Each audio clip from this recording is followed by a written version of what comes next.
Cold concrete presses against my cheek. My eyelids are heavy, crusted shut with something I don't want to identify. When I force them open, darkness swallows everything except a thin sliver of light bleeding through a gap at the top of wooden stairs. The chain rattles when I try to move. Metal bites into my ankle, the skin there raw and weeping. How long has it been? Days blur together down here.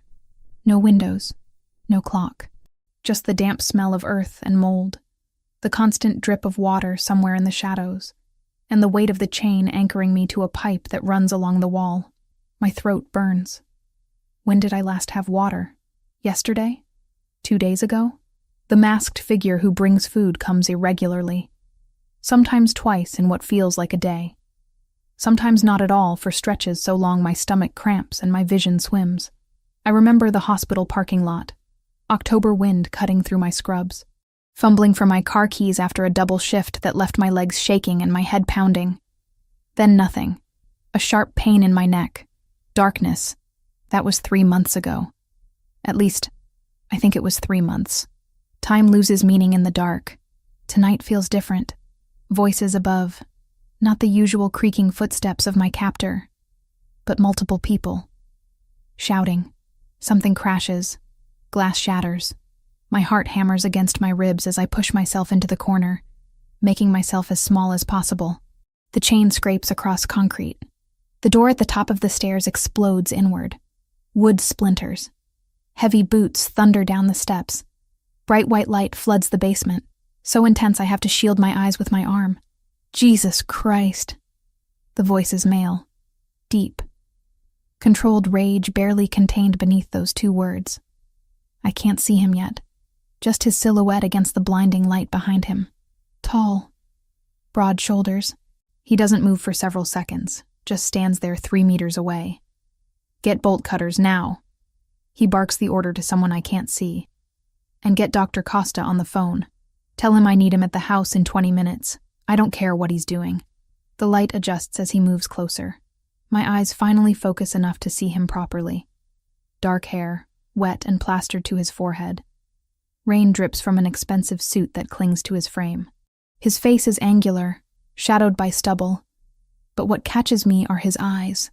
Dark brown, nearly black in this light, and burning with fury that makes me press harder into the corner. I'm not going to hurt you. His voice is softer now, carefully controlled. He crouches down, staying just out of reach. My name is Franco Ravellini. Do you understand me? I nod. My voice won't work. 3 months of screaming myself hoarse in the early days taught me that nobody comes when you scream. Can you tell me your name? Megan. The word comes out as a croak. Megan Turner. Something flickers across his face. Recognition? No, something else. He pulls out his phone, types something, then looks back at me. You're a nurse. You work at Chicago General. It's not a question, but I nod anyway. How does he know that? Another man appears at the bottom of the stairs, carrying large metal cutters. He takes one look at me and his expression hardens. Boss, I can see what this is, Nicholas. Franco takes the bolt cutters and approaches slowly, like I'm a wounded animal that might bolt. Megan, I'm going to cut this chain. The noise might be loud, okay? I nod again. When the metal parts with a sharp crack, the sudden absence of weight on my ankle makes me dizzy. Franco catches me before I pitch forward, his hands careful on my arms. Easy. When did you last eat? I can't remember. Yesterday? The day before? He curses in Italian under his breath and scoops me up like I weigh nothing. My instinct is to fight, to struggle, but my body won't cooperate. 3 months of minimal food and water have left me weak as paper. The car's waiting, boss. Nicholas is already moving up the stairs ahead of us. The house above is chaos. Men in dark suits are tearing through rooms, pulling out drawers, overturning furniture. I catch glimpses as Franco carries me through.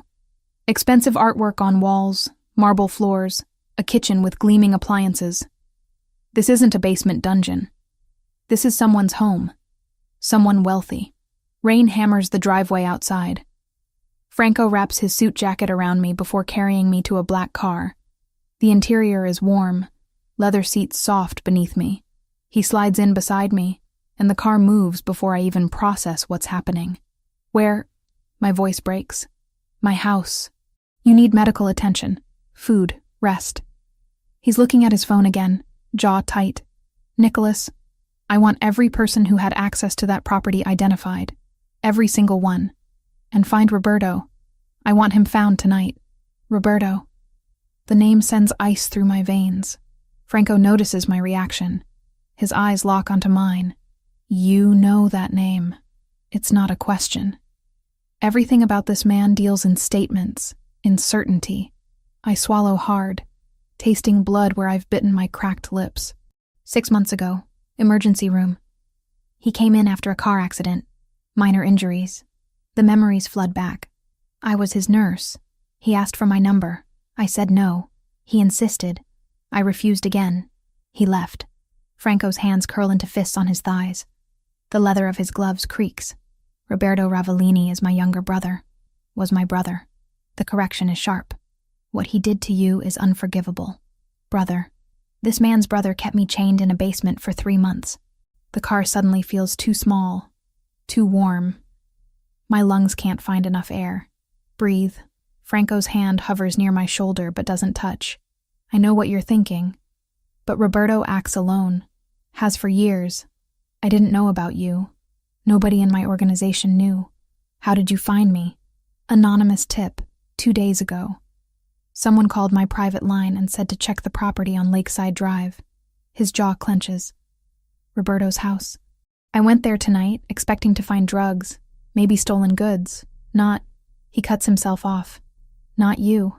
The car turns through iron gates that close behind us with a solid clang. The house at the end of the driveway makes the one we just left look modest. 3 stories of stone and glass, lit up against the night sky. An older woman meets us at the door, her face creasing with concern when she sees me. Dio mio. I don't speak Italian, but even I can hear the prayer in her voice. Lucia, prepare the blue room. Fresh sheets. And I need water, juice, whatever mild broth you have ready. Franco carries me inside without breaking stride. Dr. Costa is on his way.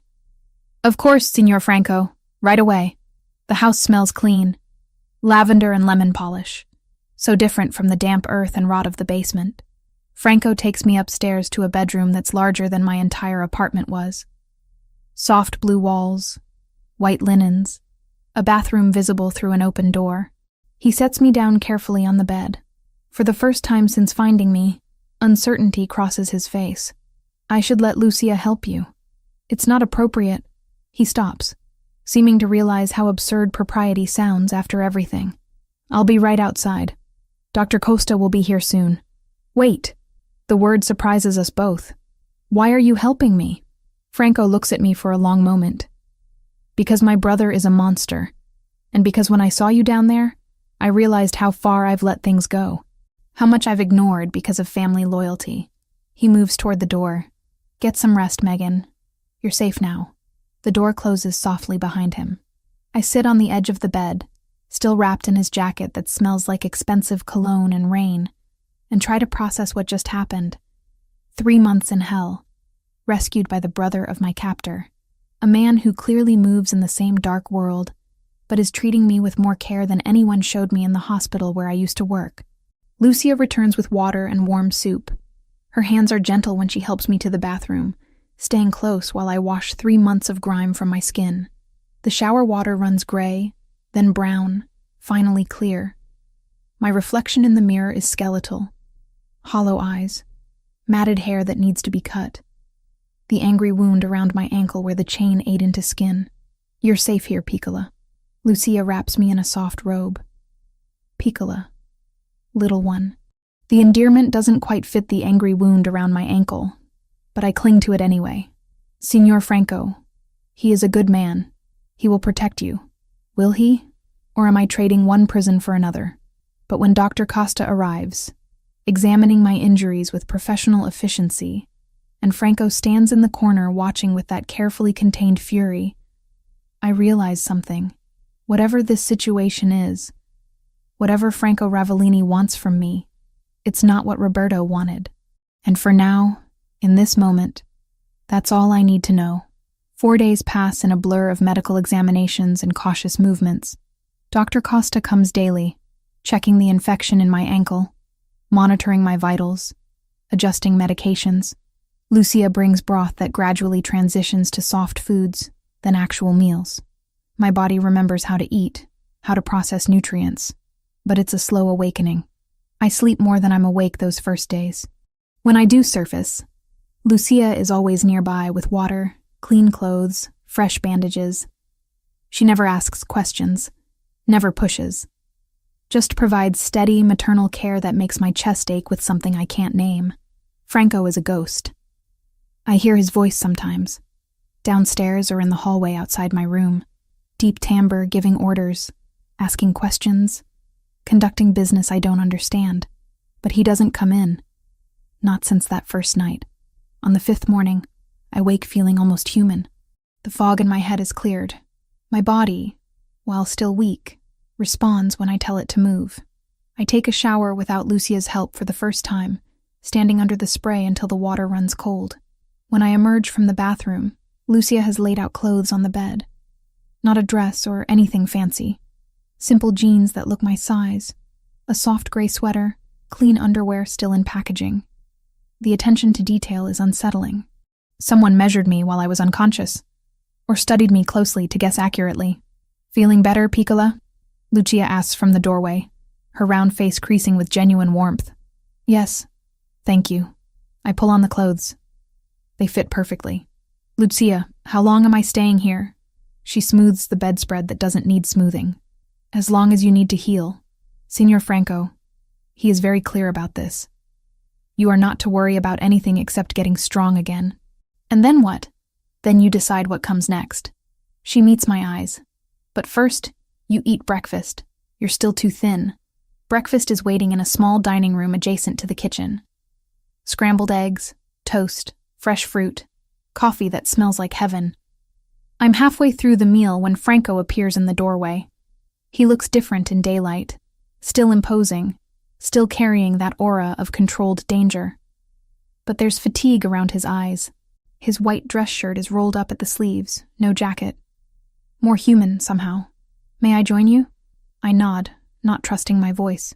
He takes the seat across from me, pours himself coffee from the carafe on the table.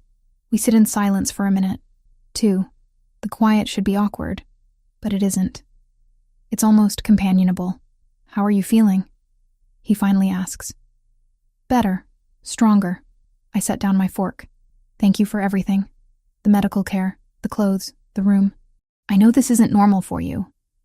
"Normal?" He almost smiles. I'm not sure I know what that word means anymore. He takes a sip of coffee. "Megan, I need to ask you some questions. About what you remember. I understand if you're not ready, but the sooner I have information, the sooner I can find Roberto." My stomach clenches. I knew this was coming. "What do you want to know?" "You said he came to the emergency room 6 months ago. Do you remember the date?" "April 14th. It was a Tuesday. I remember because my shift was supposed to end at 7, but we were slammed with a multi-car accident. Roberto came in around 9. Franco pulls out his phone, makes notes. "Did he seem injured? Was the accident real?" The question makes me pause. I replay that night in my mind. His car had damage. Minor dents, broken taillight. He had a small cut on his forehead that I cleaned and bandaged. Complained of neck pain, so we did x-rays. Everything came back normal. Did he say anything unusual? Mention anyone else?" "No, he was charming at first. Made jokes, complimented my work, asked about my accent." I wrap my hands around my coffee mug. "I'm originally from Portland, Oregon. Moved to Chicago 4 years ago for a nursing position. My parents died in a car accident when I was 19. No siblings. Just me." Franco's expression shifts slightly.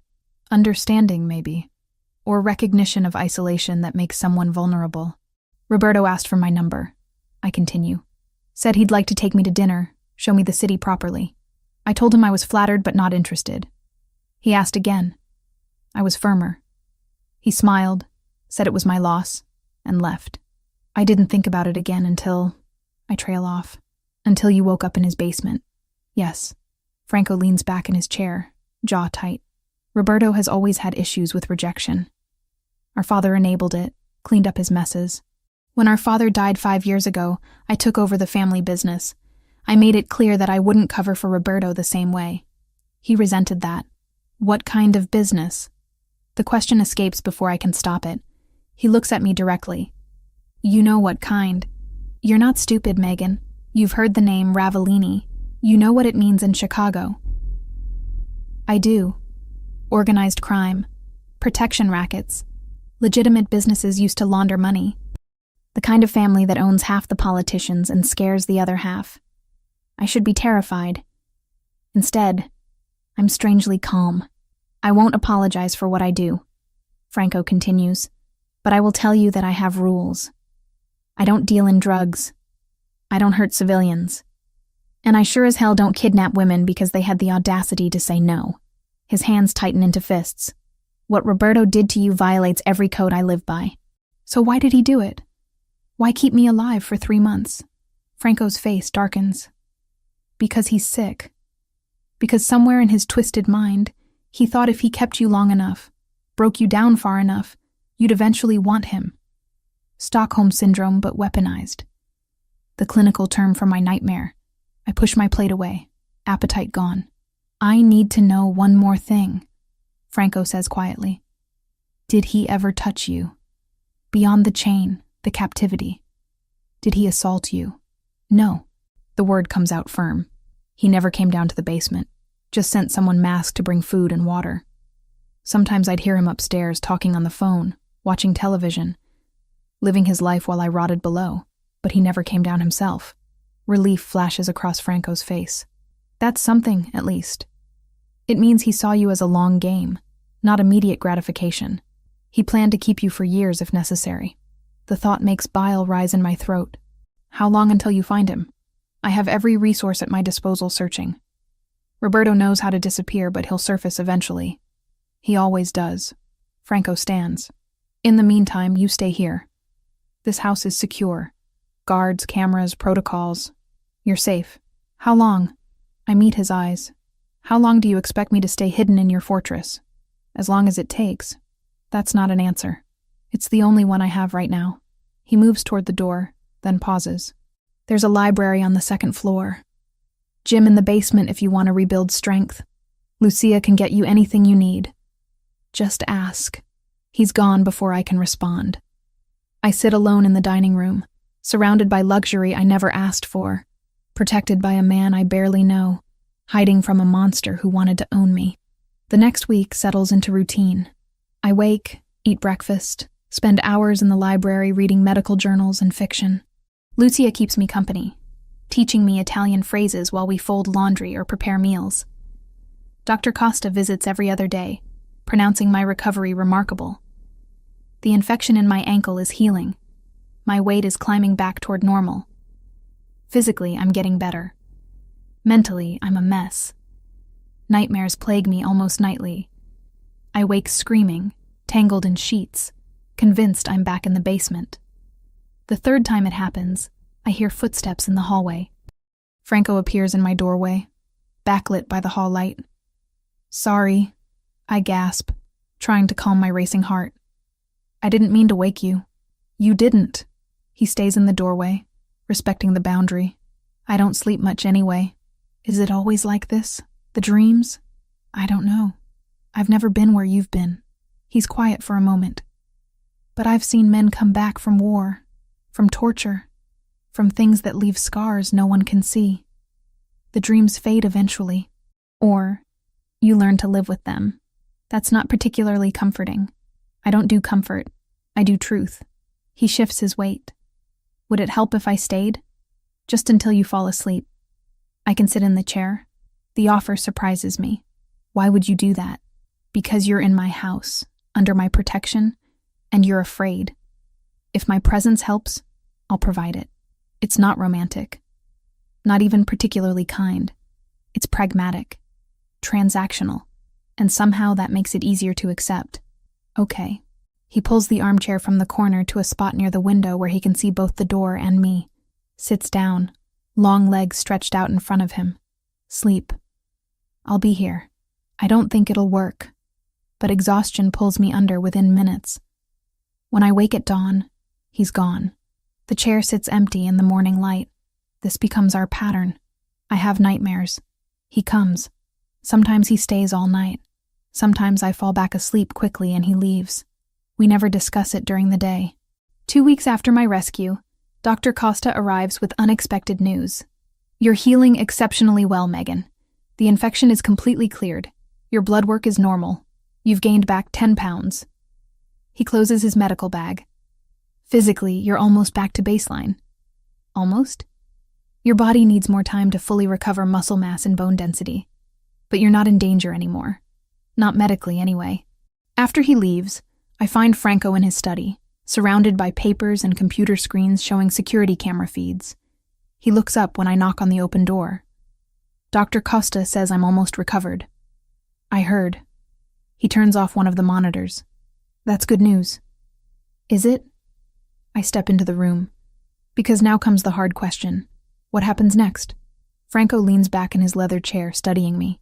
What do you want to happen? I don't know. The honesty feels raw. I can't go back to my apartment. Assuming I still have an apartment. I can't go back to work at the hospital. I've been missing for 3 months. They've probably filled my position. They have. He says it gently. I checked. You were declared dead 2 weeks ago. Presumed victim of foul play.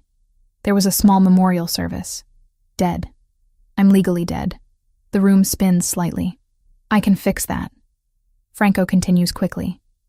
My lawyers can handle the paperwork. Alive but recovering from trauma. Medical documentation supports it. You could have your life back within a month. And Roberto? Still searching. No leads yet. I sink into the chair across from his desk. So you want me to go back to my life? Pretend to be normal? And hope Roberto doesn't find me before you find him? No. Franco's voice is firm. If you leave this house, you'll have security.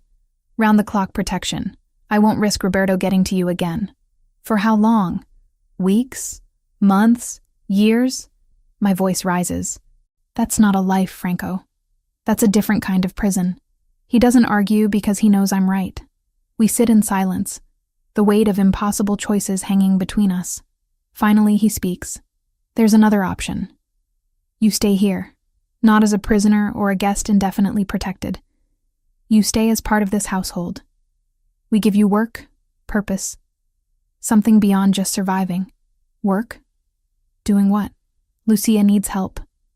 The household runs smoothly, but she's getting older. Light duties. Managing supplies. Handling correspondence. Nothing dangerous. He pauses. And several of my men need medical attention regularly. Having a nurse on site would be valuable. You want me to be your house nurse and Lucia's assistant. I want you to have agency.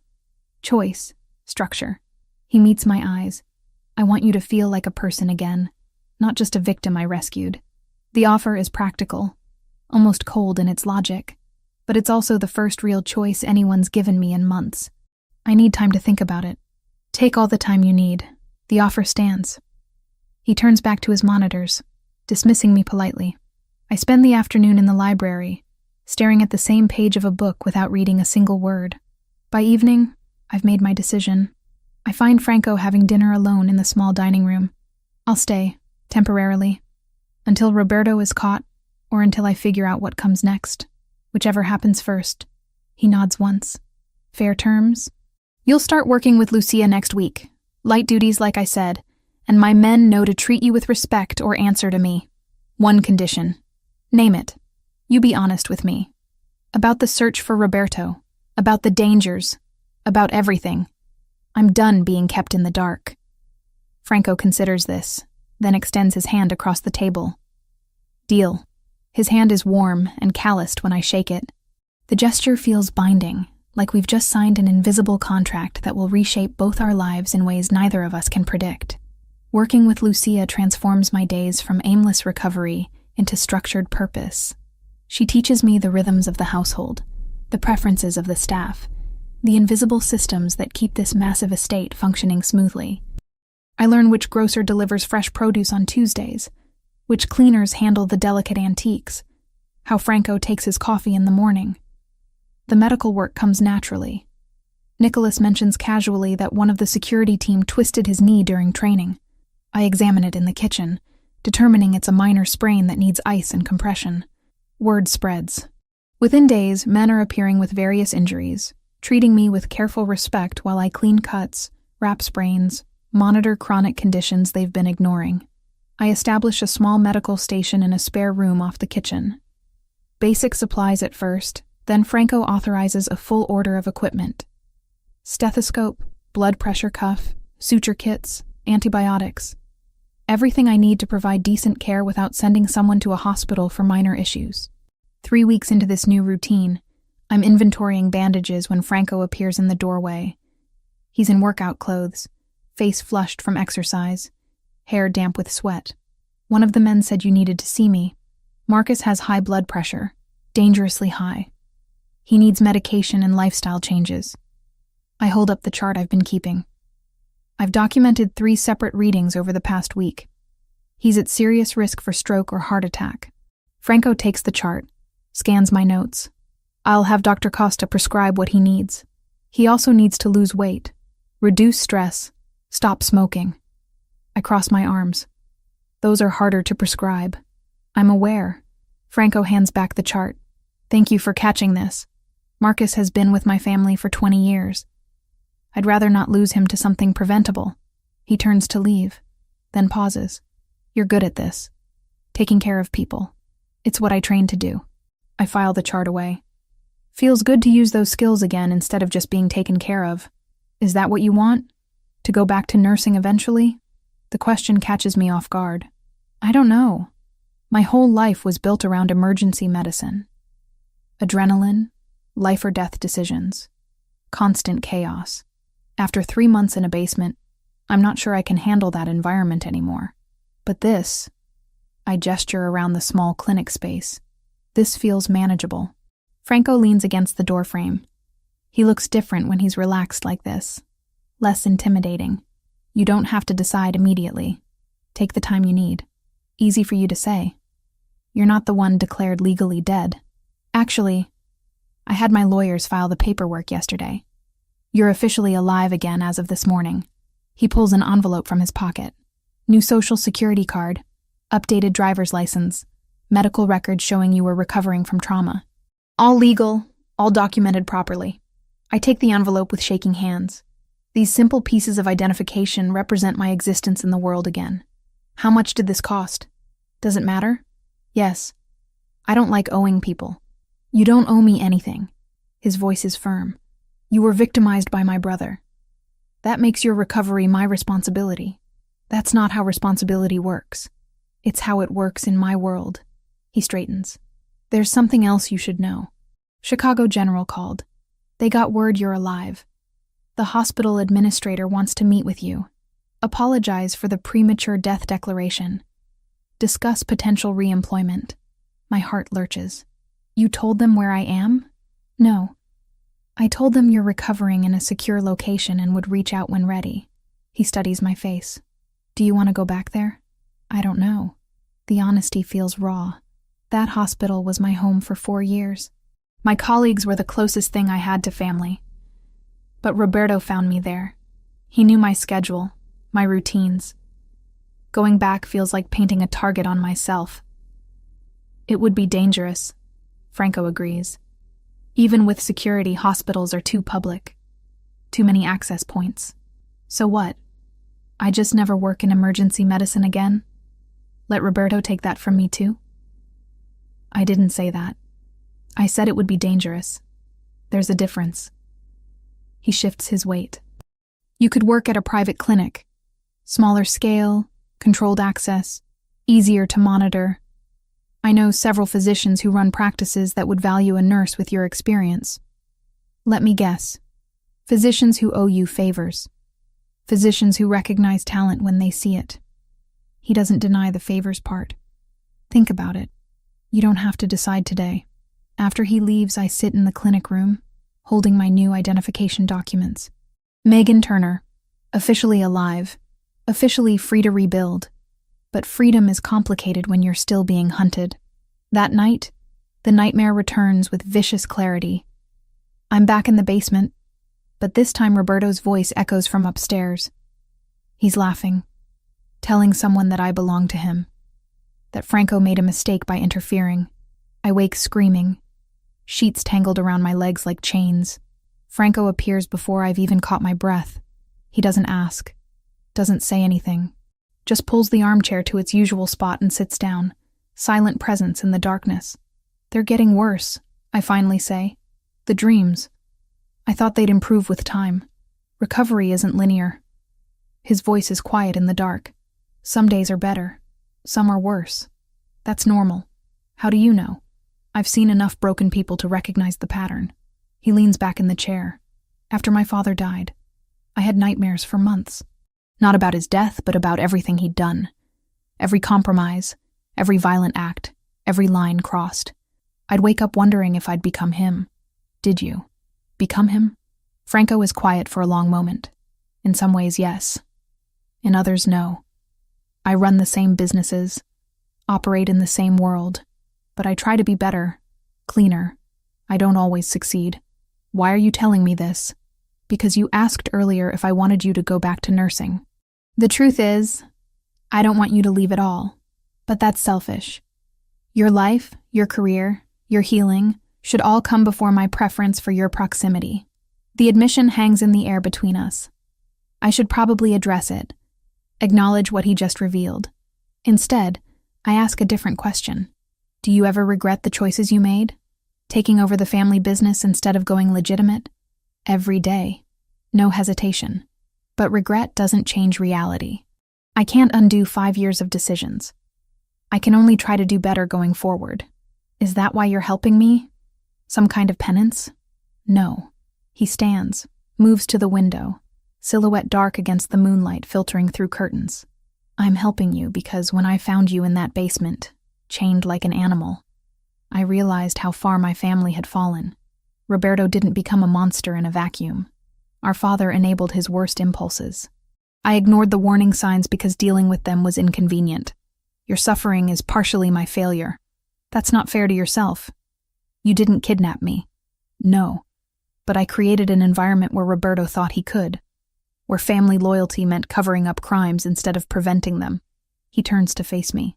You're not penance, Megan. You're a reminder that my choices have consequences beyond spreadsheets and territory maps. Real people get hurt when I look the other way. I don't know what to say to that. The vulnerability is unexpected, unsettling. This man who commands an empire with absolute authority is standing in my room at 3 a.m, confessing his failures. Thank you, I finally say, for staying, for being honest, for everything. He nods once and returns to the chair. Go back to sleep. I'll be here. I do sleep, dreamless this time. When morning comes, Franco is gone, but there's a note on the chair. Simple message in neat handwriting. You're stronger than you know. The next few days pass in comfortable routine. I work with Lucia in the mornings, run the medical clinic in the afternoons. Franco and I maintain polite distance during the day, but he still comes when nightmares wake me. We never discuss what he said that night. Maybe we don't need to. On Friday, Nicholas finds me in the clinic, treating a guard who sliced his hand on broken glass. Miss Turner, there's someone here to see you. Franco cleared the visit. My stomach tightens. Who? Said her name is Sarah Mitchell.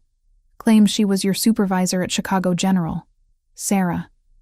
The head nurse who trained me, mentored me, became something close to a friend during long night shifts. I haven't heard her voice in months. Didn't know if anyone from the hospital still thought about me after my supposed death.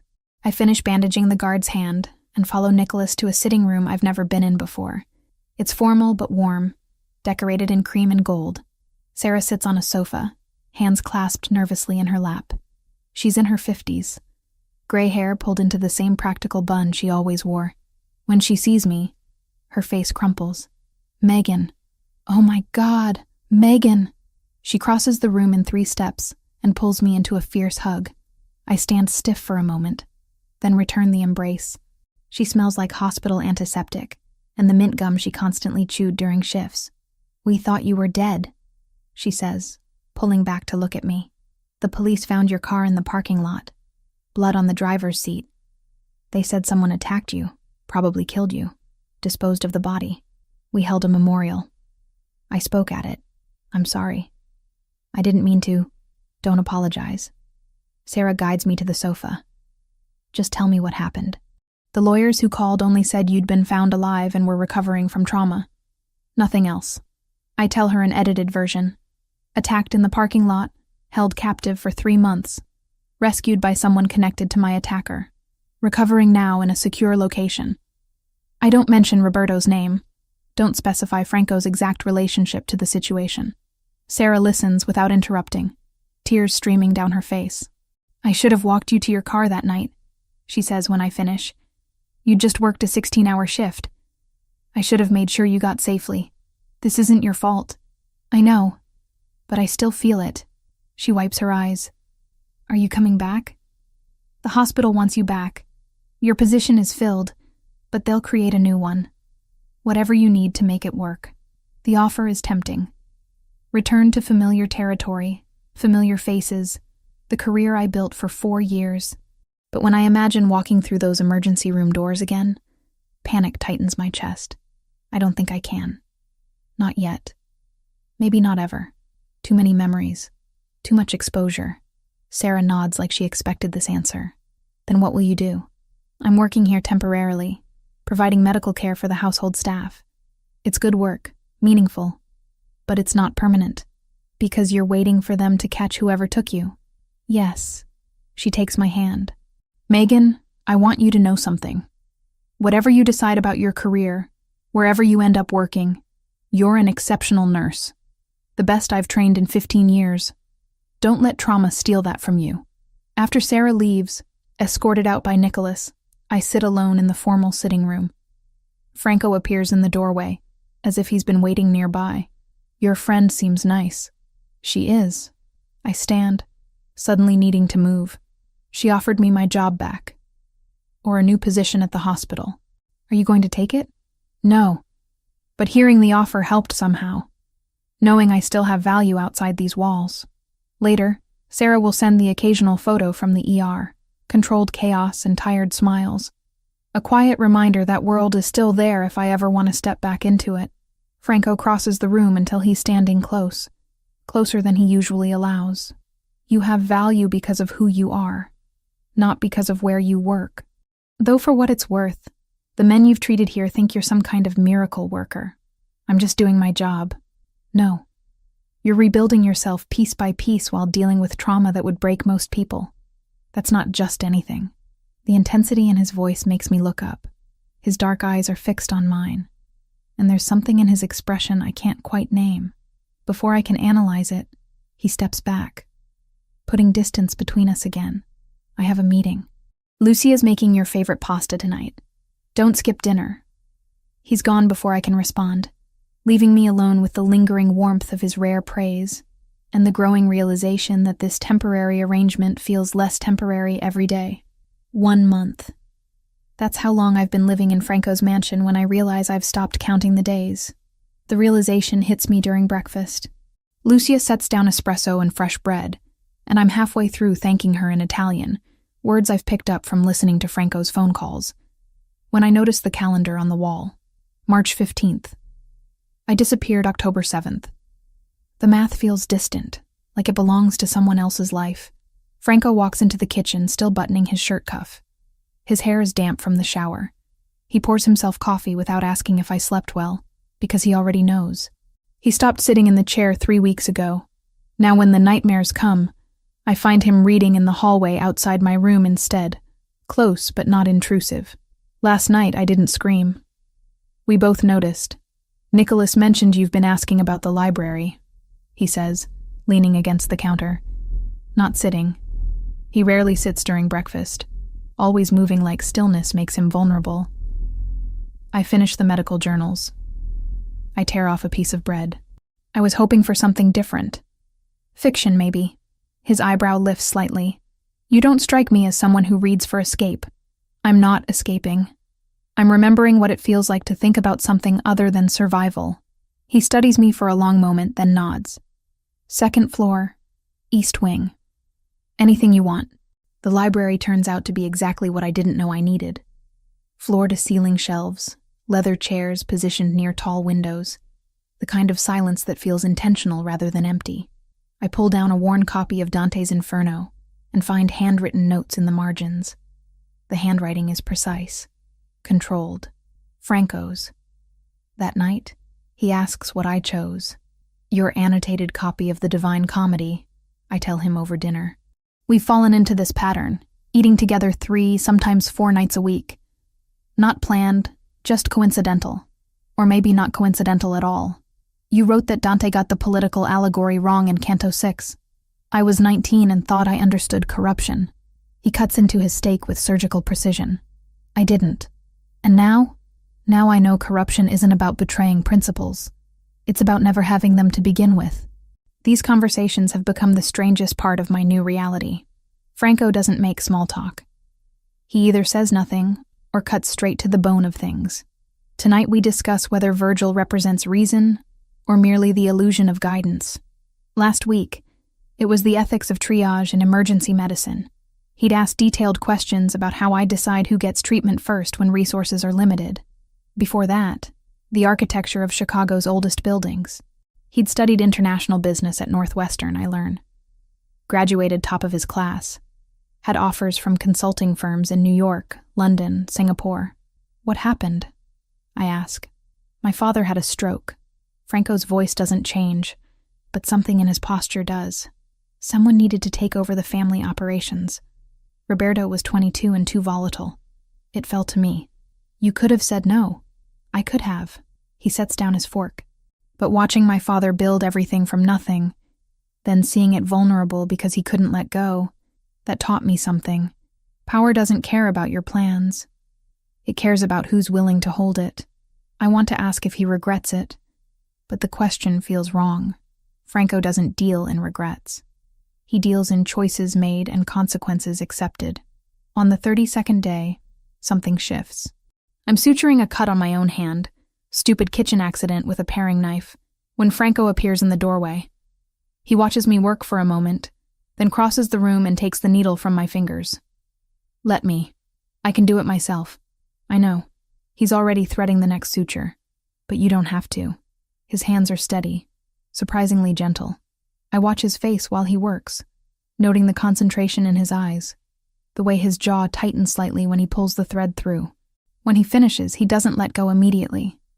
His thumb brushes the edge of the bandage, checking the tension. You're good at that, I say quietly. I've had practice. He releases my hand. You're not the first person I've stitched back together. The implication hangs between us. The violence embedded in that simple skill, but I don't pull away. Instead, I meet his eyes and see something I haven't allowed myself to acknowledge until now. He's looking at me the way I've caught myself looking at him when I think he's not paying attention. Neither of us moves. The alarm shatters everything. It starts as a low wail that escalates into a piercing shriek. Franco's entire body goes rigid. His hand shoots out, gripping my wrist. Not hard enough to hurt, but firm enough that I know this is serious. Stay behind me. Glass explodes somewhere on the first floor. Shouts. The unmistakable crack of gunfire. My heart stops. For one horrible second, I'm back in the basement, hearing footsteps above me, waiting for the door to open. But Franco's hand on my wrist grounds me. This is different. This time, I'm not alone. He pulls me into the hallway. Nicholas appears from nowhere, gun drawn, speaking rapid Italian into a radio. Franco answers in the same language, his voice commanding even as we're moving fast toward the east wing. More shots. Closer now. How many? Franco doesn't slow down. At least 6. Professional. They came through the perimeter simultaneously. Nicholas fires twice around a corner. They're not trying to breach. They're trying to flush. Franco stops so abruptly I collide with his back. His hand tightens on my wrist. They're here for her. The words land like a physical blow. Roberto. This is Roberto. We reach a section of wall that looks like every other panel of dark wood. Franco presses something and it swings inward, revealing a reinforced steel door with a biometric lock. He places his palm against the scanner, and the door clicks open. Inside. Now, the panic room is smaller than I expected. maybe 12 by 12 feet, concrete walls, a single bench, shelves stocked with water and medical supplies, backup power generator humming in the corner, a bank of monitors showing security feeds from around the property. Franco steps in behind me, and the door seals with a hydraulic hiss. Silence, thick and absolute except for our breathing. On the monitors, I watch men in tactical gear moving through Franco's house. They're systematic, checking rooms, overturning furniture, looking for me. How long can we stay here?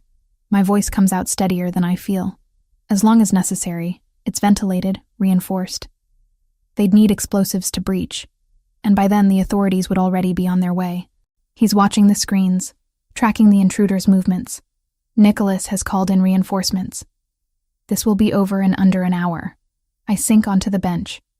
The adrenaline is starting to ebb, leaving behind a familiar shaking in my hands. I press them against my thighs. Franco notices. He always notices. He sits beside me. Not close enough to crowd, but close enough that I can feel the heat radiating from him. For several minutes, neither of us speaks. We just watch the screens as his men engage the attackers, as the violence unfolds in grainy black and white. I underestimated him. Franco's voice is quiet, almost conversational, but there's an edge beneath it I haven't heard before. Roberto. I knew he was obsessive, vindictive. But this, sending professionals, coordinating a tactical assault, I didn't think he had the resources or the connections. You couldn't have known. I should have. Ayane. He turns to look at me, and the carefully controlled mask he always wears has cracks in it. I brought you into my world thinking I could protect you from him. Instead, I made you a target. Again. The words hit differently than I expect. Not because they're true, though they are, but because of what they reveal. Franco doesn't apologize. He doesn't show weakness. But right now, in this sealed room with gunfire echoing through the monitors, he's offering me something raw. Stop. The word comes out sharper than I intend. You didn't make me anything. Roberto did this. He's the one who put me in that basement. He's the one who sent those men, not you. I gave you a room in my house instead of witness protection. I let you stay when I should have. You let me choose. I cut him off. That's what you did. You gave me options and I chose this. I chose to stay here. I chose to trust your judgment over the system that would have buried me in paperwork and safe houses, and still not guaranteed safety. My hands have stopped shaking. So don't you dare take that choice away from me by acting like I'm some helpless thing you miscalculated on protecting. Franco stares at me. On the monitors behind him, one of the attackers goes down. Nicholas's team is winning. You're not what I expected, he says finally. What did you expect? Someone broken. Someone who needed saving. His eyes search my face. But you were never broken, were you? Just trapped. There's a difference. Something unlocks in my chest. It's not relief or gratitude or any simple emotion. It's recognition. He sees me. Not as a victim, not as a responsibility, not as a problem to be solved. Just as someone who survived something terrible and came out changed but intact. The monitors show the last attacker being subdued. Nicholas appears on one screen, giving a thumbs up to a camera. It's over, I say. Franco doesn't move. Is it? I realize his hand is resting on the bench between us. My hand is inches away. I could close the distance. So could he. Neither of us does. We should go see the damage, I say instead. We should. But we sit there for another minute, maybe two, in the humming silence of the panic room. When we finally stand, Franco reaches for the door controls. His other hand finds mine. Just for a moment.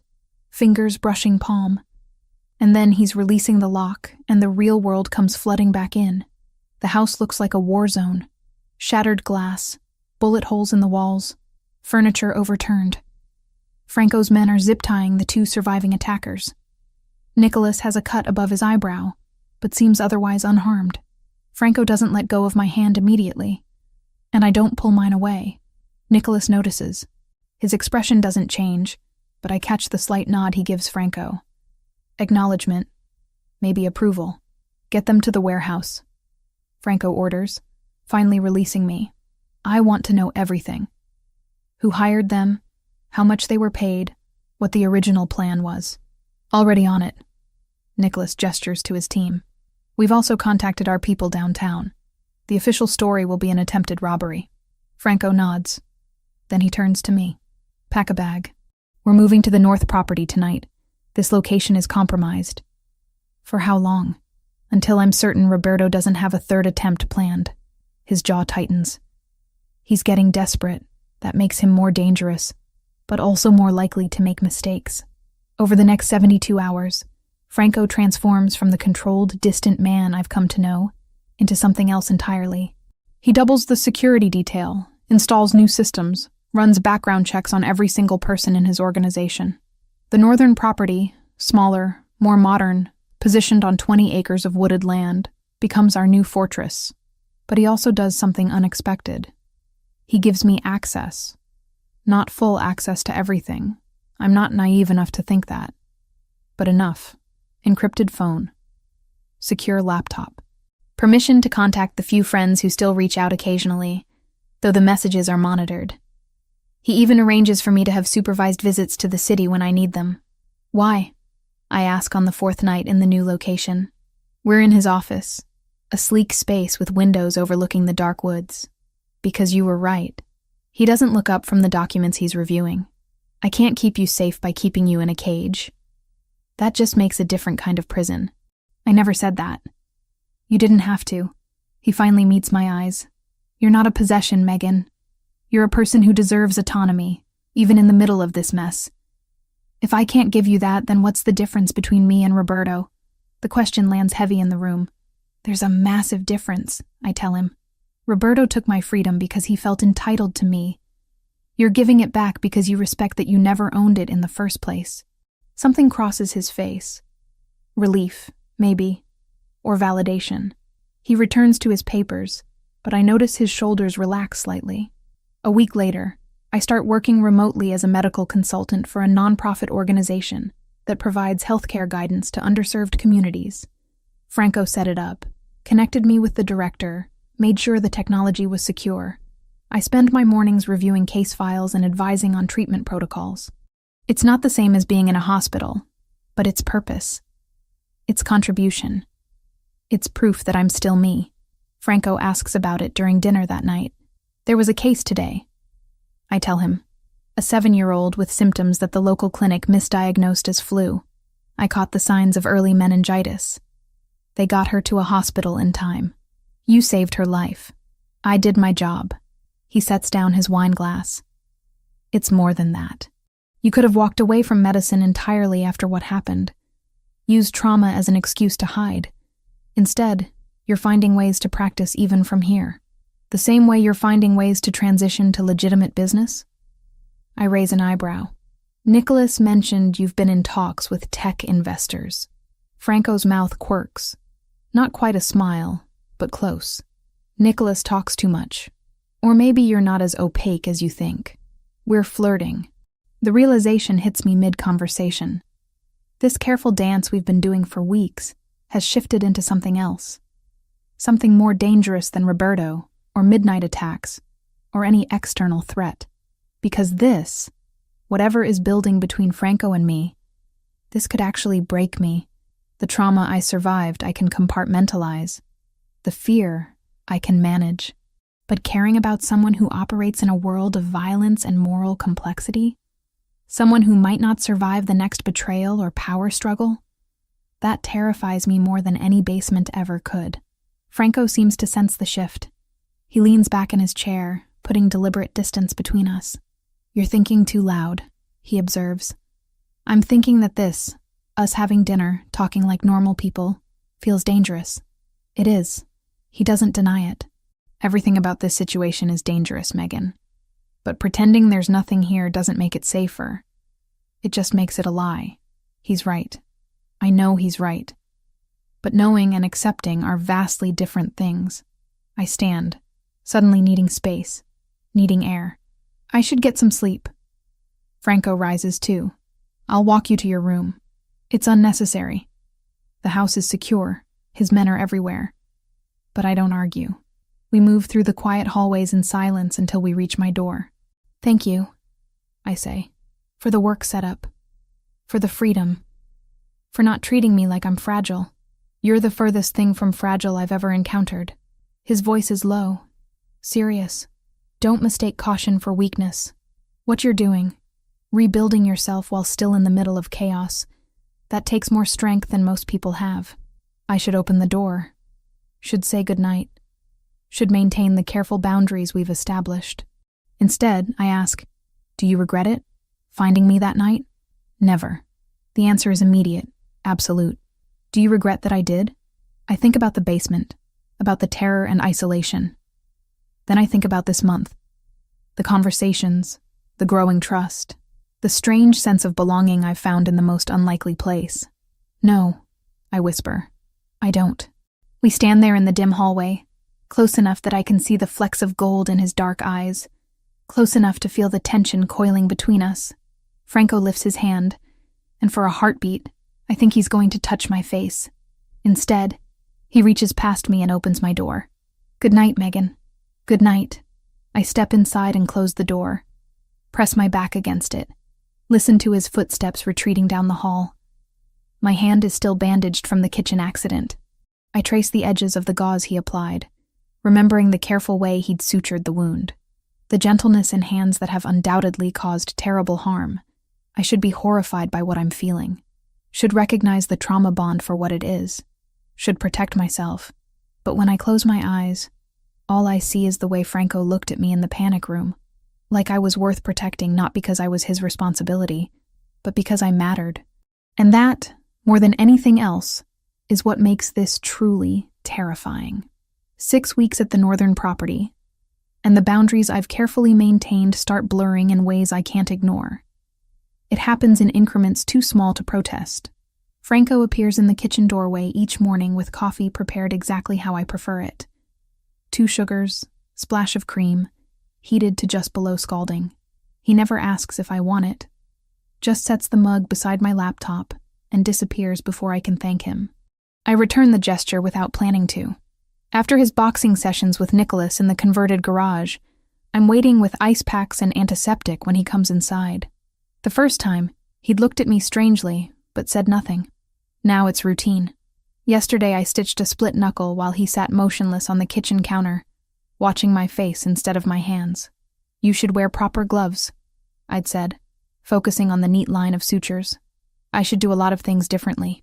When I finished and started to step back, his hand caught mine, not pulling, just holding. His thumb traced the scar on my wrist, faint now, but permanent evidence of the shackle. We stayed like that for maybe 30 seconds before he released me and left without another word. These moments accumulate. Conversations that stretch past midnight about Caravaggio's use of darkness, the ethics of Machiavelli, whether free will exists in a deterministic universe. Topics utterly divorced from the reality of hired guards and security protocols and the ongoing hunt for Roberto. I catch myself laughing at something Franco says about Kantian philosophy, and the sound startles me. When did laughter become possible again? What? He's leaning against the bookshelf, glass of wine in hand, looking more relaxed than I've ever seen him. Nothing, just, I forgot I could do that. His expression softens in a way that makes my chest tight. You're remembering a lot of things lately. He's right. I'm remembering what it feels like to be a person instead of a survivor, to have thoughts beyond fear and hypervigilance, to want something other than safety. The wanting is the dangerous part. On Tuesday, Franco mentions an event. Charity gala, Friday night. Legitimate operation, mostly business people trying to network. I'm expected to attend. Okay. I don't look up from the case file I'm reviewing. I'd like you to come with me. That gets my attention. Why? Because appearing alone reinforces certain assumptions about who I am. Having someone beside me, someone clearly intelligent and accomplished, changes the narrative. He pauses. Also because I'd prefer your company to making small talk with developers and venture capitalists alone. It's the second reason that convinces me.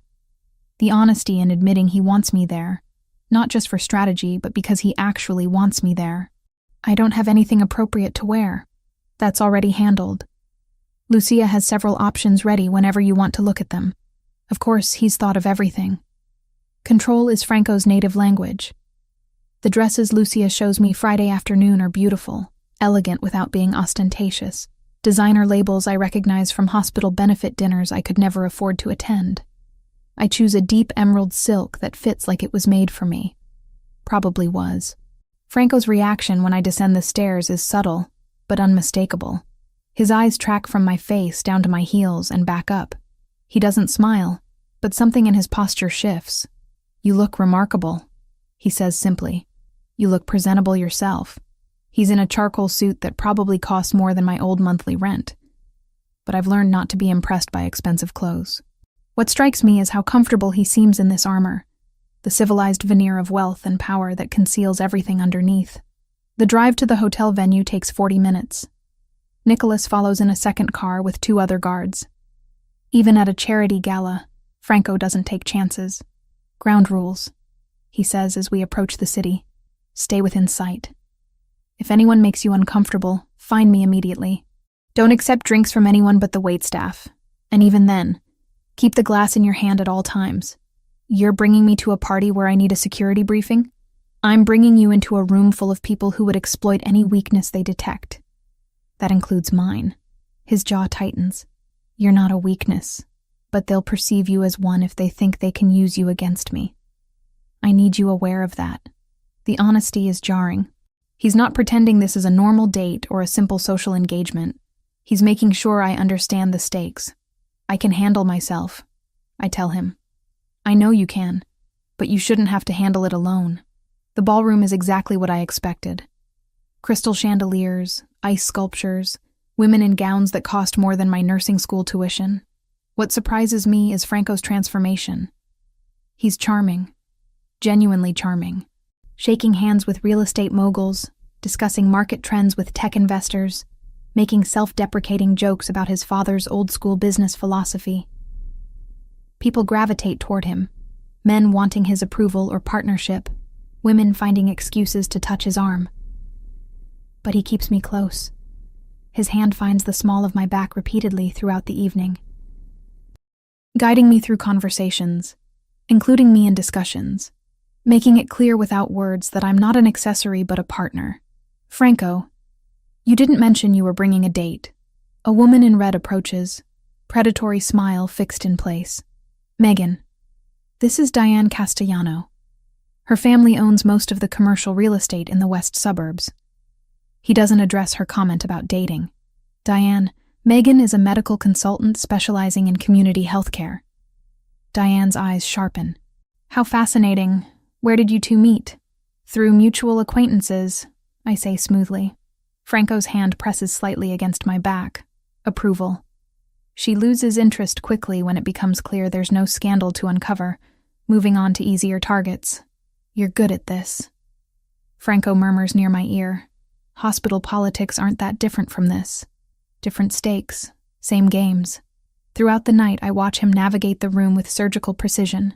He knows exactly who needs flattery, who responds to directness, who requires careful management. But I also notice what others might miss. The isolation beneath the performance. These people respect him. Some fear him. None of them know him, except maybe me. A man approaches who makes Franco's entire body go rigid. Older, silver-haired, expensive watch. "Ravellini, didn't expect to see you at something this wholesome. Marcus." Franco's voice could cut glass. "Still pretending your foundation actually helps people instead of laundering money?" The man's smile never wavers. "Still pretending you're anything other than your father's son?" I feel Franco's hand tighten against my back. Before he can respond, I step slightly forward. "I'm sorry. I don't believe we've met. I'm Megan Turner." I extend my hand with the professional courtesy I've perfected over years of dealing with difficult patients. Marcus has no choice but to take it. "Marcus Delacroix." "Mr. Delacroix, Franco mentioned you run a foundation. What's your focus area?" "I work in community healthcare, so I'm always interested in philanthropic initiatives." I can feel Franco's surprise, but he doesn't interrupt.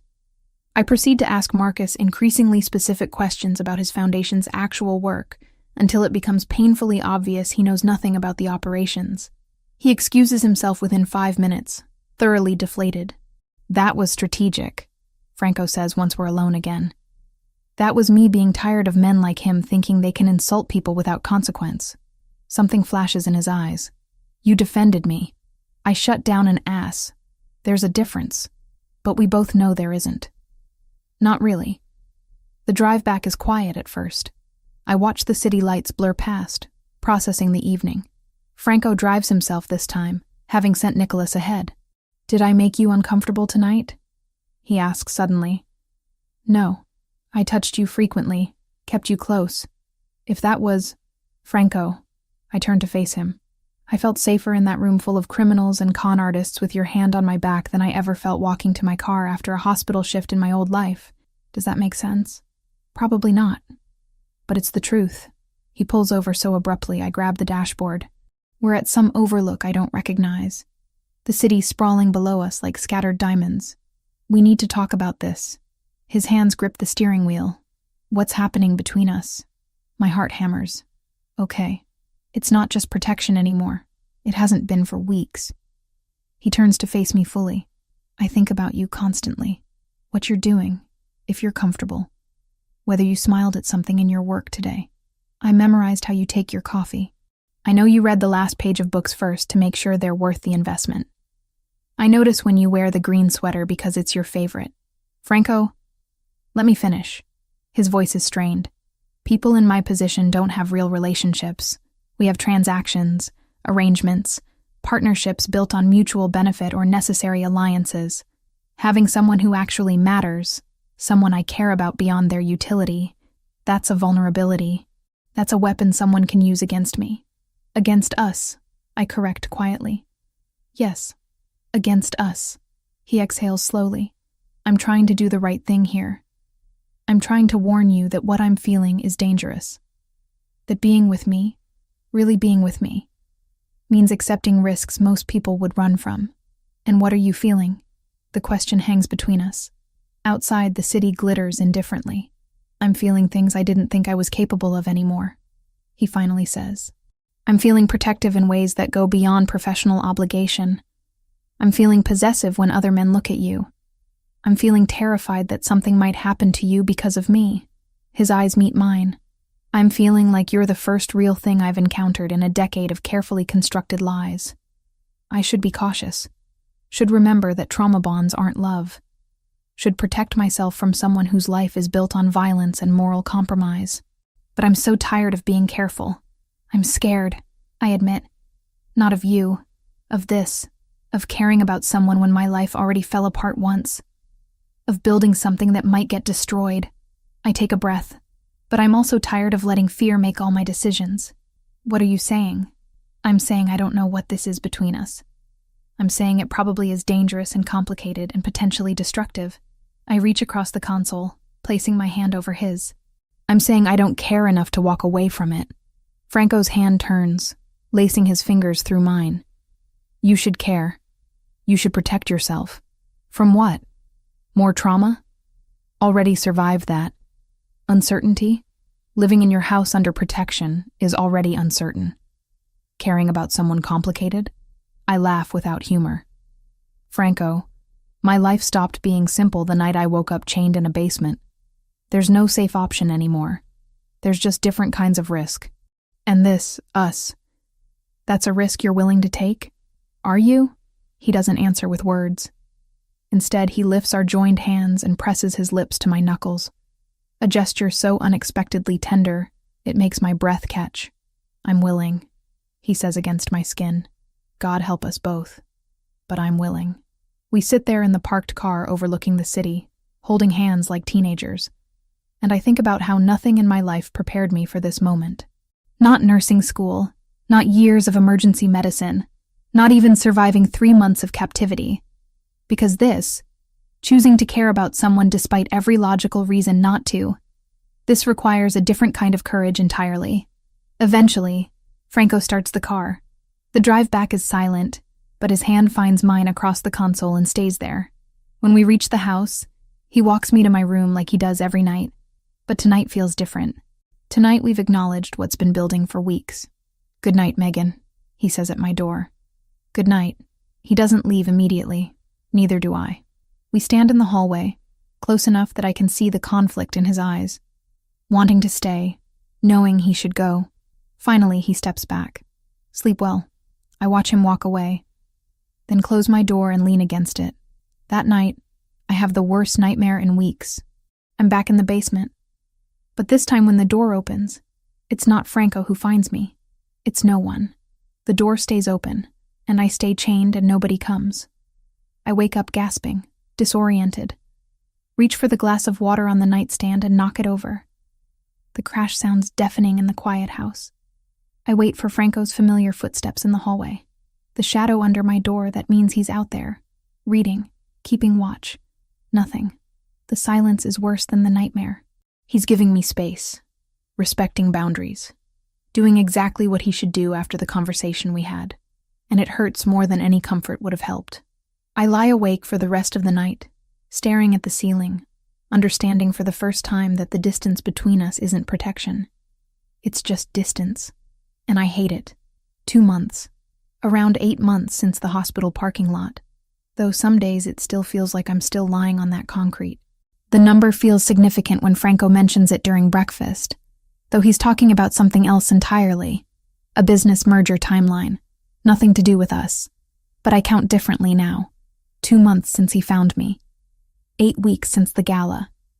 56 days of this strange life where I'm simultaneously safer than I've ever been, and more vulnerable than I can articulate. The call comes on a Tuesday afternoon while I'm reviewing patient charts for the nonprofit. Franco's in his office with the door closed, which usually means sensitive business. When he emerges 3 hours later, his expression is carefully neutral. "We need to talk," he says. Those 4 words make my stomach drop.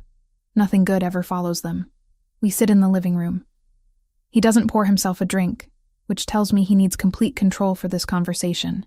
Roberto made contact. The name alone sends ice through my veins. I haven't heard it spoken aloud in weeks. We've existed in this bubble where he's a distant threat, not an immediate reality. When? My voice is steadier than I feel. This morning, through an intermediary, someone neutral enough that it's not an obvious setup, Franco leans forward, elbows on his knees. He wants to negotiate. Information about rival families in exchange for safe passage out of the country, and enough money to disappear permanently. You don't believe him. No. It's a trap. Question is what kind and for whom. His eyes meet mine. But it's also an opportunity. First time he's surfaced with a concrete location and time frame. If I can control the variables, I can end this. Something in his phrasing catches my attention. When is the meeting? Tomorrow night. Warehouse district, neutral territory. Tomorrow? I stand abruptly. You've already agreed to it. Yes. And you're telling me now because you deserve to know before it happens. The anger that floods through me is so sudden and fierce it takes me by surprise. Before it happens. Not before you decided. Not so I could have input. Just informing me of your decision about my own safety. Franco's jaw tightens. This isn't about you. How is Roberto not about me? My voice rises. He kidnapped me. Kept me chained in a basement for 3 months. Sent armed men to kill me. But this negotiation about him isn't about me. That's not what I meant. Then what did you mean? Because from where I'm standing, you made a unilateral decision about the most dangerous person in my life without consulting me at all. I'm pacing now, too agitated to sit. You just decided, arranged everything, and now you're informing me like I'm some subordinate who needs to be briefed. I'm trying to protect you. He stands too. That controlled calm starting to crack. If you were involved in the planning, you'd want to be there. And that's not happening. You don't get to make that choice for me. Yes, I do. Not because I own you or control you, but because I'm the one who has to live with the consequences if something happens to you. His voice is hard now, frustrated. You want agency? Fine. But agency doesn't mean charging into situations that could get you killed just to prove a point. Is that what you think this is? Me trying to prove a point? I stop pacing, facing him directly. Franco, I survived 3 months in hell. I survived an armed assault on your house. I've rebuilt my entire life from nothing while living in protective custody. And you still see me as someone too fragile to handle the reality of confronting the man who did this to me. I see you as someone I care about too much to risk unnecessarily. The admission stops me cold.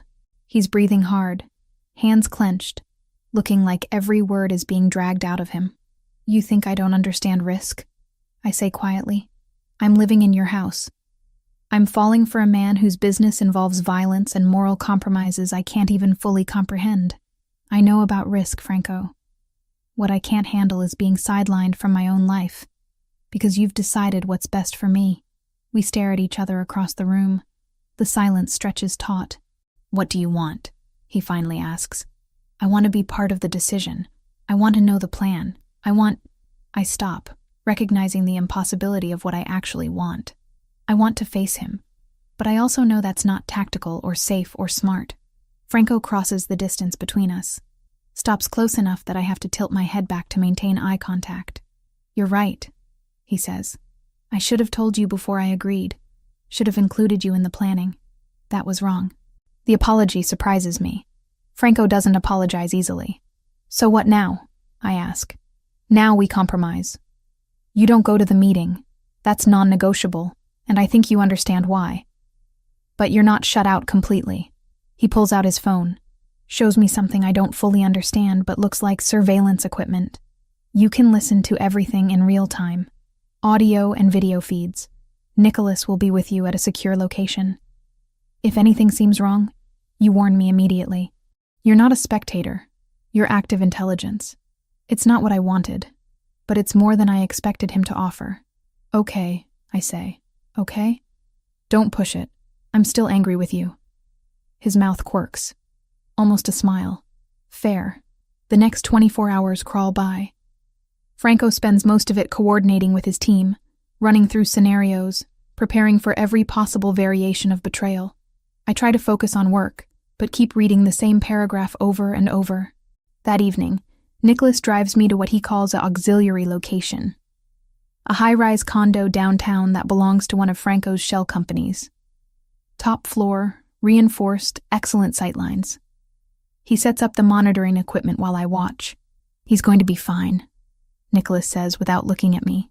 Franco's survived worse situations than this. Has he survived situations where his brother tried to kill someone he cares about? Nicholas pauses. No, that's new territory.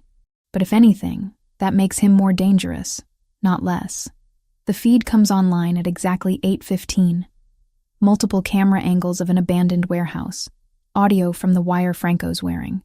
I watch him arrive with 4 men. They position themselves strategically, while Franco walks to the center of the empty space. Waiting.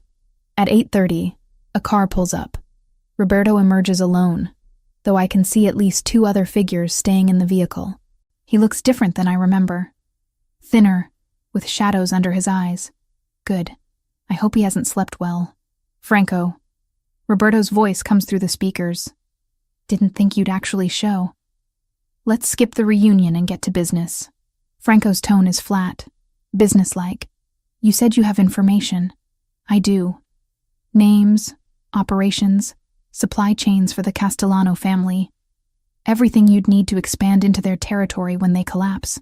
Roberto moves closer. But first, we talk terms. Terms were already stated. Information in exchange for exile and funding. That was the opening offer. I've been thinking about what I really want. Roberto stops about 10 feet from Franco. You took everything from me. My reputation, my family, my place in the organization. All because of some nurse who wouldn't give me the time of day. Every muscle in my body goes rigid. Nicholas glances at me but says nothing. This isn't about her, Franco says. This is about you kidnapping and torturing an innocent woman for 3 months because your ego couldn't handle rejection. My ego? Roberto laughs bitterly. You've always had everything. Father's approval, the organization, respect. I had scraps. And the one thing I wanted, one woman who should have been flattered by my attention. She looked at me like I was nothing. Because you are nothing. You proved that when you put her in chains. I watch Roberto's face change on the monitors, the wounded pride morphing into something uglier. Where is she now? Roberto asks. Living in your house? Warming your bed? That's rich. You always did take my things. She was never your thing to take. She's not mine either.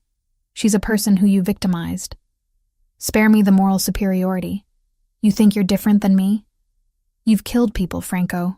Destroyed families. At least I'm honest about what I am.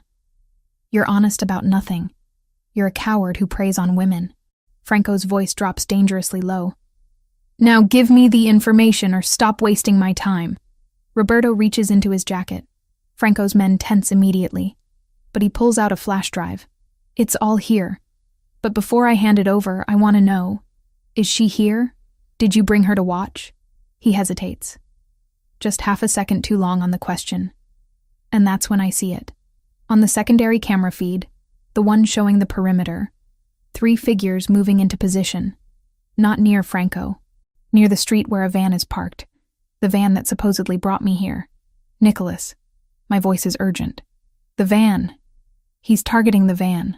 Nicholas is already moving, pulling up additional camera angles. He thinks you're in it. This isn't a trap for Franco. The realization makes me cold. It's a trap for me. Roberto doesn't want exile.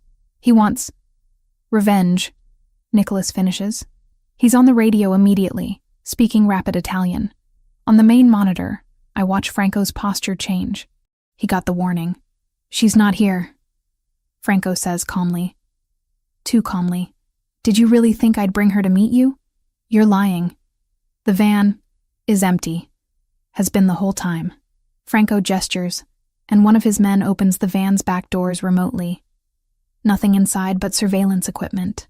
Roberto's face twists. You knew. I suspected. You're not subtle, brother. You never were. It happens fast after that. Roberto signals and his hidden shooters emerge, but they're focused on the wrong target, converging on an empty vehicle. Franco's men are already moving, flanking positions they'd established hours ago. The warehouse erupts in controlled chaos. I watch it unfold across multiple screens, heart-hammering. Franco stays eerily still in the center of it all, protected by his team while Roberto's hired guns are systematically disarmed and subdued.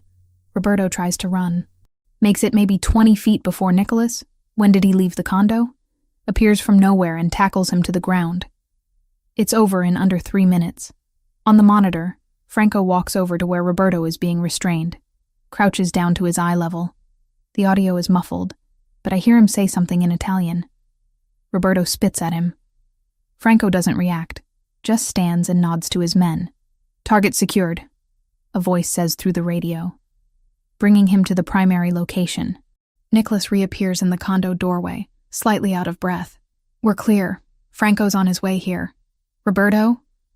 Alive. For now. That's up to the boss to decide next steps. I should feel relief. Victory. Something. Instead, I just feel numb. Franco arrives 20 minutes later. He's not injured, but there's blood on his shirt that I don't think is his. When he sees me, something in his expression cracks. You were right, I say before he can speak. I shouldn't have been there. If I had been in that van. But you weren't, because you trusted me to plan this correctly. He crosses to where I'm sitting, kneels so we're at eye level. You trusted me, and you were the one who caught what I missed. You saved yourself, Megan, by being smart, staying alert, working with me instead of against me. Is he? I can't finish the question. Secured, contained. He won't hurt anyone again. Franco's hands find mine. Tomorrow, I'll give you options. What happens next is partially your choice. Tonight, can we just stay here? I grip his hands tighter. Not think about tomorrow yet? Yes. Nicholas quietly excuses himself. Franco sits beside me on the couch, and I lean into him without thinking about it.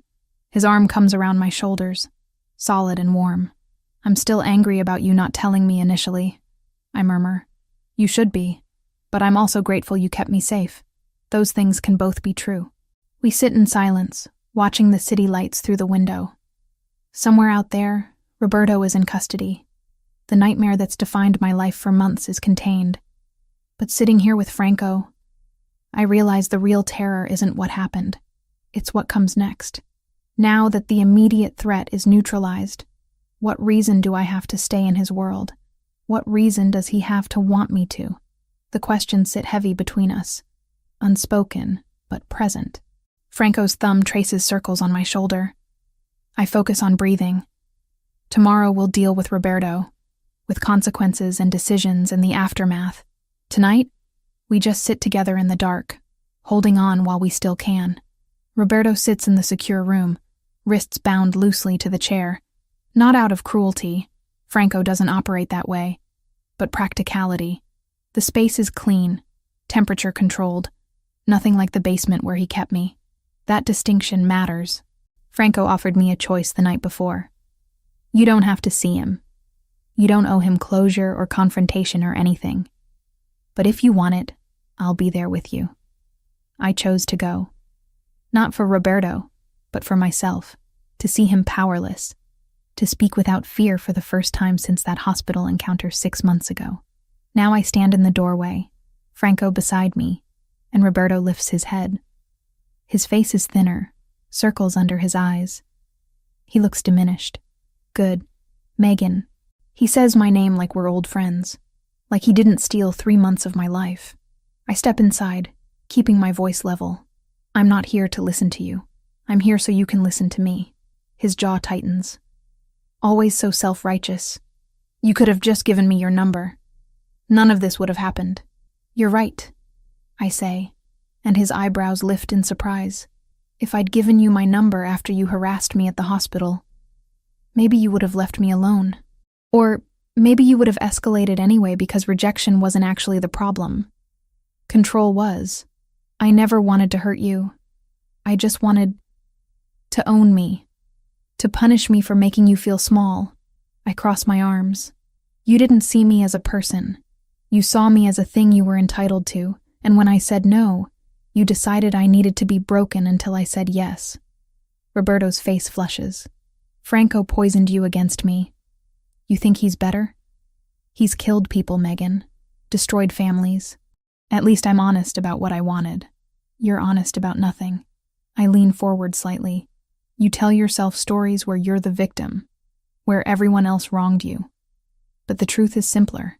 You're a coward who couldn't handle rejection, so you turned it into violence. And you're a victim playing house with a criminal. His voice rises. How long until he gets tired of you? How long until you become just another problem to solve? Franco speaks for the first time, voice cold. You don't get to talk about her. Roberto laughs bitterly. Still protecting her. That's rich.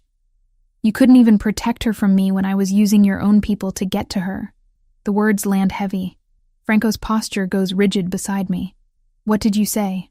Franco's question is quiet. Dangerous. You really didn't know? Roberto looks genuinely surprised.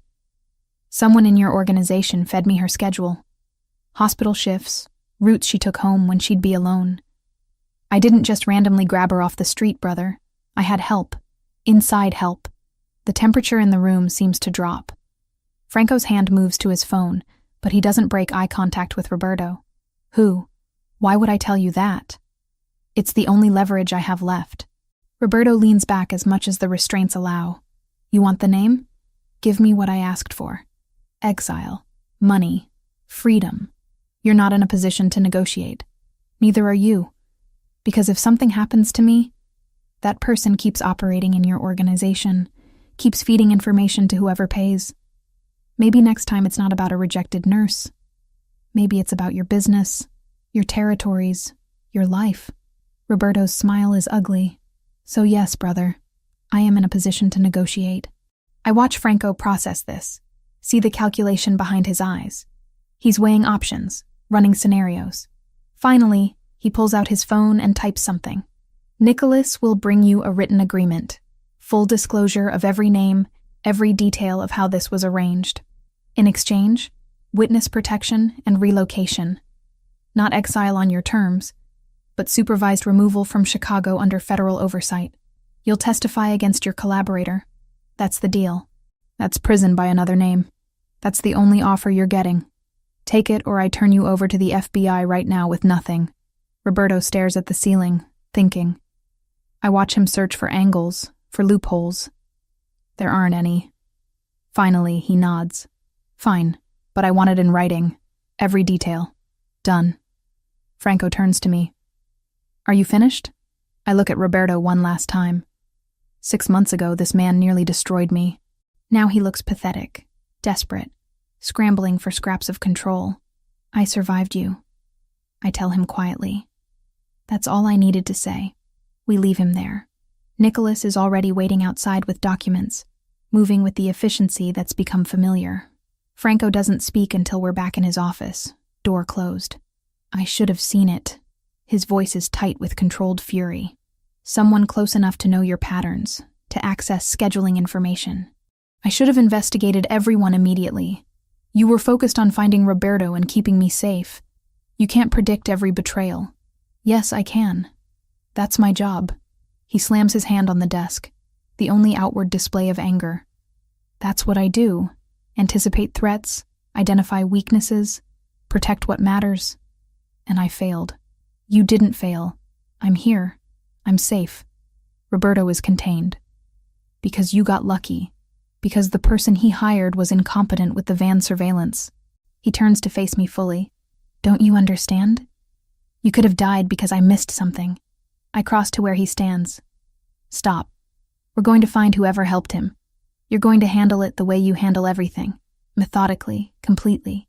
But blaming yourself for not being omniscient isn't productive. He looks at me like he wants to argue. But the fight drains from his posture. How are you the one comforting me right now? Because you've been carrying everything alone for too long. Let me help. His hand finds mine, grip tight. We stand like that while Nicholas works outside, while the machinery of Franco's organization moves to identify the traitor, while Roberto sits in his secure room with no moves left to make. 24 hours later, they have a name. Marco Santini, logistics coordinator, 17 years with the organization. The betrayal cuts deep. Not just because of the access he had, but because Franco trusted him. The interrogation is swift. Santini admits everything. Roberto approached him 8 months ago with an offer too lucrative to refuse. Information about Franco's personal life, about anyone who might be vulnerable. When Roberto fixated on me after the hospital encounter, Santini provided my schedule, my address, my usual routes. Why? Franco asks him, voice devoid of emotion. Roberto promised me a position when he took over. Said you were too soft, too focused on going legitimate. That the old ways were dying under your leadership. Santini doesn't look remorseful, just resigned. I bet on the wrong brother. Franco nods slowly. Yes, you did. The consequences are final. Santini is handed to federal authorities with evidence of multiple crimes unrelated to my kidnapping. Insurance fraud, money laundering, witness tampering. Charges that will guarantee decades in prison. Franco doesn't dirty his hands with revenge. He doesn't need to. Roberto, true to his agreement, provides a full statement. The federal prosecutors build their case with mechanical precision.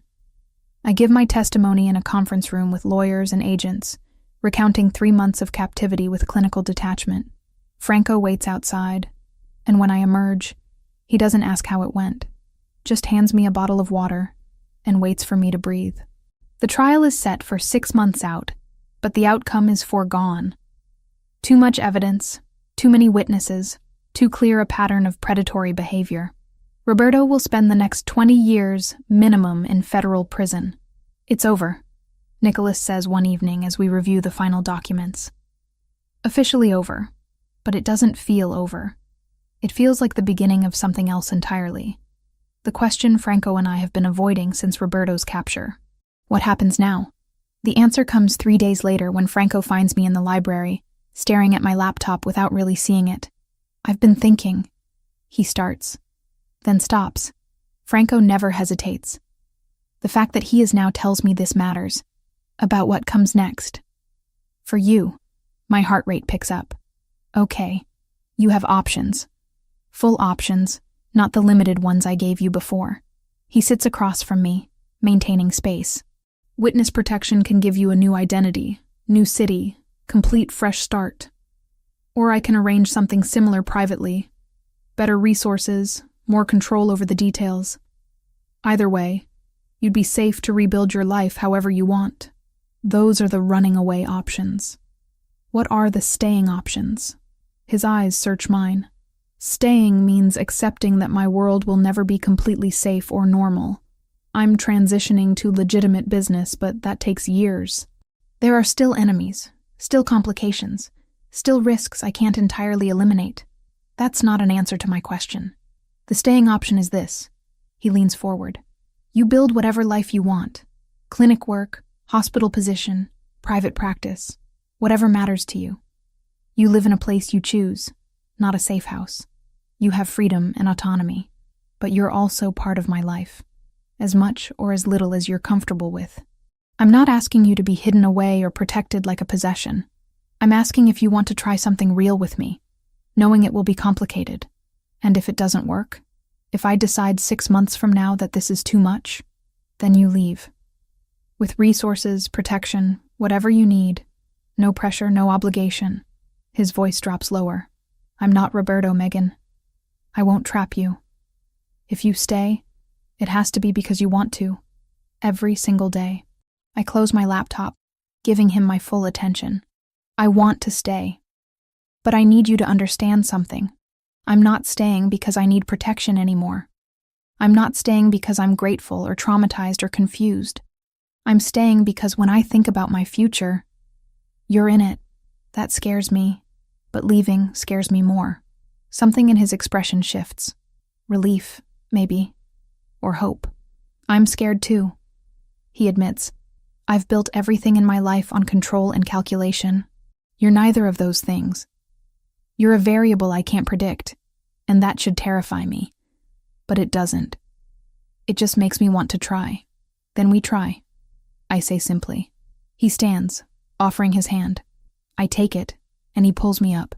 For a moment we just stand there, close enough that I can see the flecks of amber in his dark eyes, close enough to feel the warmth radiating from him. Thank you, he says quietly. For what? For not running. For seeing past what I am to who I'm trying to become. For giving me a reason to want to be better. You were already becoming better. I just happened to be here to see it. He kisses me then. Soft and careful, like I'm something precious. It's nothing like the passion of movies, or the desperation of trauma bonds. It's simply two people choosing each other, complicated and imperfect and real. When we pull apart, he rests his forehead against mine. Where do you want to live? The question is so domestic, so normal, that I almost laugh. Somewhere with windows, lots of natural light. Maybe a kitchen where I can actually cook. I know a place. Not a mansion, not a fortress. Just an apartment with good light and a kitchen. We could look at it tomorrow if you want. Tomorrow sounds perfect. That night, I don't have nightmares. I sleep deeply, dreamlessly, and wake to sunlight streaming through unfamiliar windows. Franco is already awake, coffee made, sitting by the window reading. Morning, I murmur. He looks up, and the small smile he gives me is worth everything we went through to get here. Morning, 3 months after Roberto's conviction. The apartment Franco mentioned has floor-to-ceiling windows facing east, catching morning light that fills the open kitchen. It's smaller than any property he owns, but it feels like mine in ways the mansion never did. I'm unpacking books when my phone rings. The clinic director, asking if I can consult on a pediatric case tomorrow. I accept without hesitation, then realize I didn't check with Franco first. Don't need to. This is my decision, my career, my life rebuilt on my terms. Franco arrives home. That word still feels foreign but increasingly right. Carrying takeout from the Italian place 3 blocks over. Not the expensive restaurant his associates frequent. Just a neighborhood spot with good pasta and no questions. How was the transition meeting? I ask, setting plates on the counter.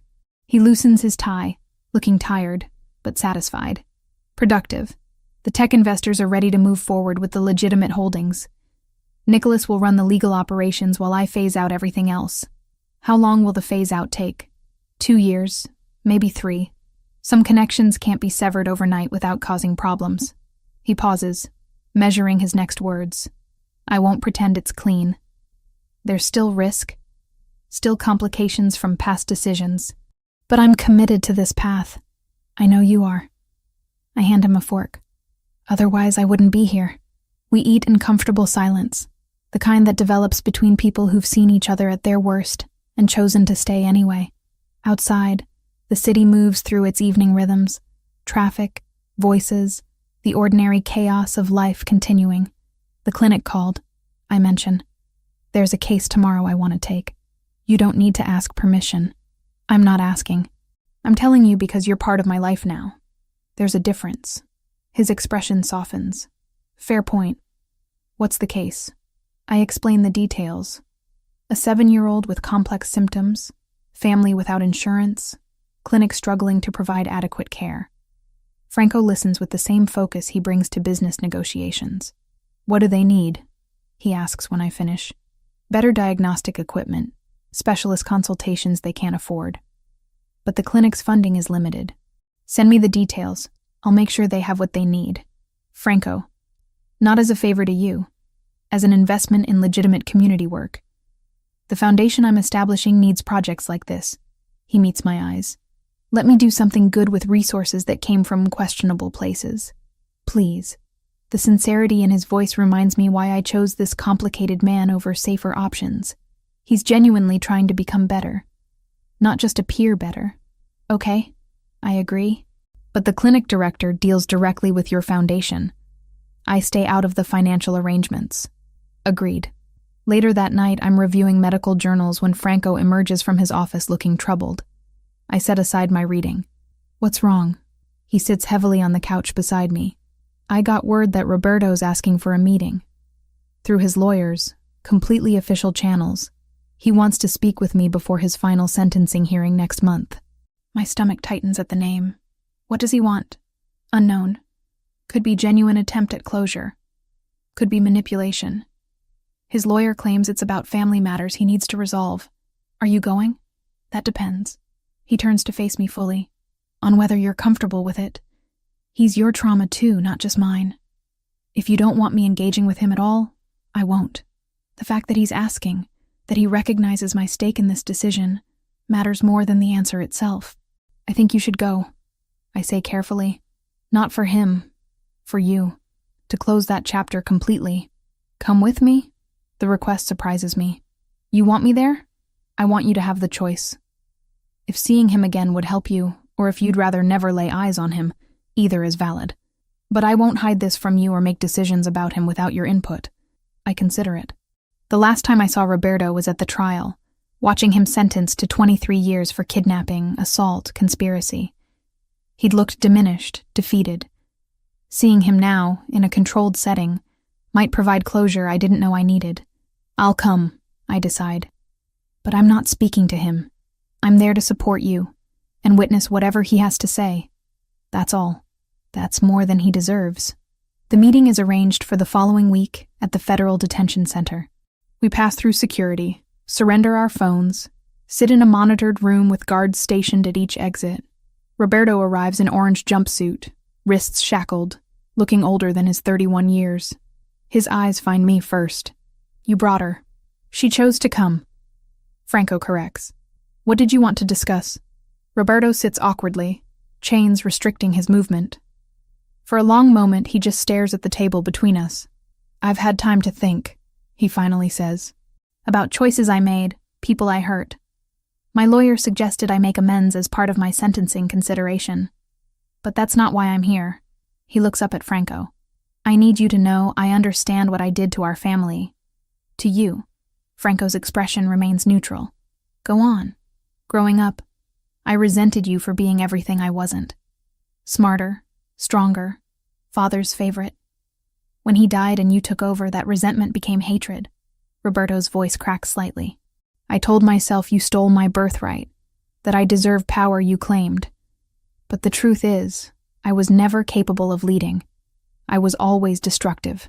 Is this supposed to be an apology? Franco asks coldly. No. Apologies are meaningless for what I've done. This is acknowledgement. Roberto glances at me briefly. I destroyed an innocent person's life because I couldn't handle rejection. I betrayed my own brother because jealousy mattered more than loyalty. Those aren't mistakes. They're character revelations. The room falls silent, except for the hum of fluorescent lights overhead. I watch Franco process his brother's words, searching for manipulation or sincerity. Why tell me this now? Franco finally asks. Because you're moving forward, building something legitimate, something good, and I need you to do that without guilt about me. Roberto's hands clench despite the restraints.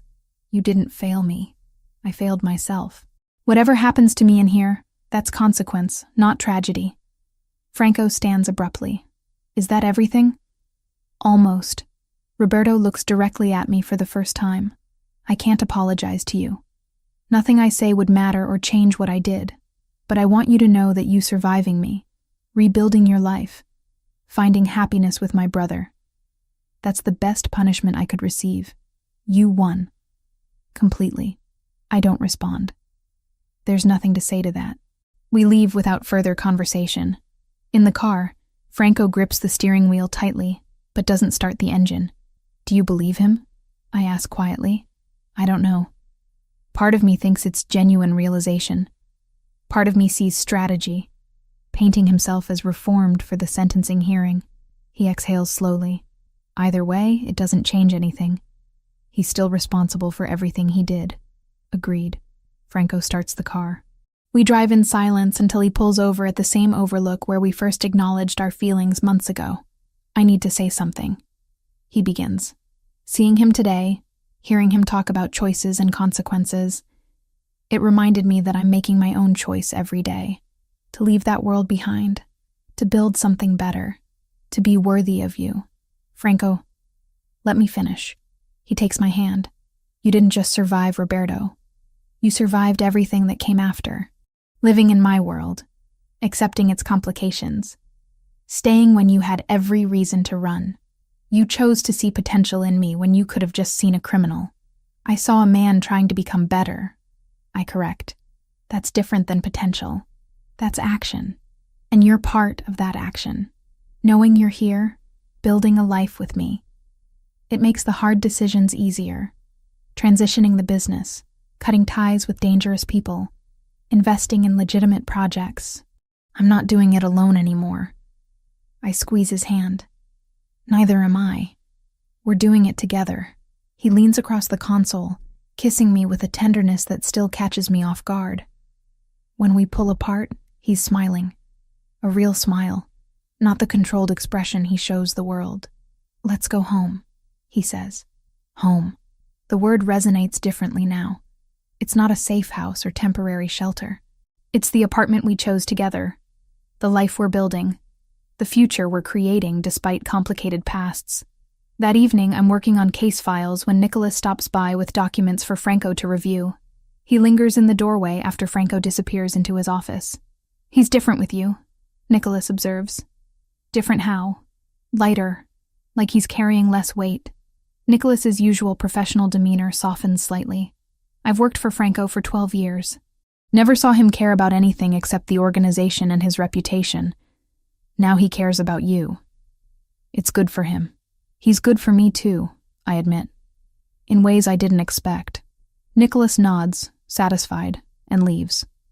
I return to my medical journals, but my mind drifts to the journey that brought me here. 6 months ago, I was chained in a basement, uncertain if I'd survive. Now I'm sitting in an apartment I helped choose, planning my career, building a relationship with someone who sees me as an equal. The trauma didn't disappear.